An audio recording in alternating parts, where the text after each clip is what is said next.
پرانے زمانے کی بات ہے، ایک دور دراز ریاست تھی جو سرسبز جنگلات اور لہلہاتے میدانوں کے درمیان واقع تھی۔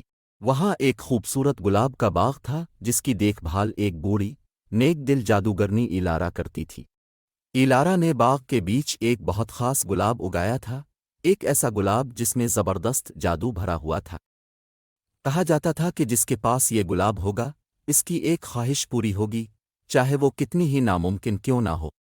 شہزادہ ایدان، جو اپنی بہادری اور نیکی کے لیے مشہور تھا، نے جادوئی گلاب کی کہانیاں سن رکھی تھیں اور اسے حاصل کرنے کا ارادہ کیا۔ اس کا یقین تھا کہ اس گلاب کے جادو سے وہ اپنے ریاست کو خوشحال اور پرسکون بنا سکتا ہے جو قحط اور خشک سالی کا شکار ہو چکی تھی۔ ایک سرد صبح، شہزادہ ایدان اپنے وفادار گھوڑے پر سوار ہو کر جادوئی باغ کی طرف روانہ ہوا۔ جنگل سے گزرتے ہوئے اس نے مختلف مخلوقات سے ملاقات کی، باتیں کرتے ہوئی جانور، شرارتی پریاں اور یہاں تک کہ ایک دوستانہ دیو جس نے اسے راستہ دکھایا۔ جب وہ آخرکار گلاب کے باغ میں پہنچا تو ایلارا اس کے سامنے ظاہر ہوئی۔ اس نے پوچھا، تم جادوئی گلاب کیوں چاہتے ہو؟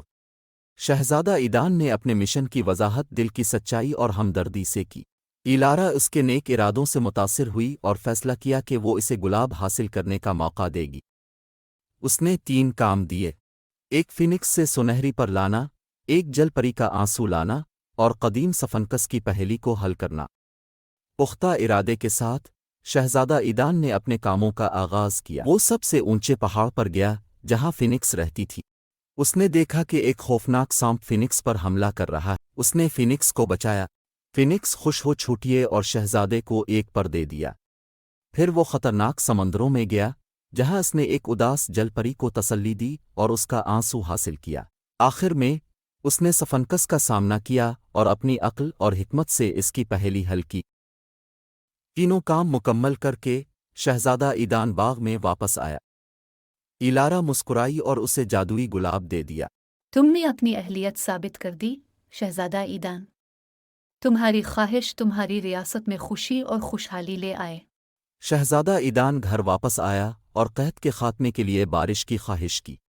جیسے ہی پہلی بوندیں گریں، ریاست کے کھیت سرسبز ہو گئے اور لوگ خوشی سے جھوم اٹھے۔ شہزادہ ایدان کی نیکی اور بہادری کا جشن منایا گیا اور جادوئی گلاب کو شاہی باغ میں امید اور جادو کی علامت کے طور پر لگا دیا گیا۔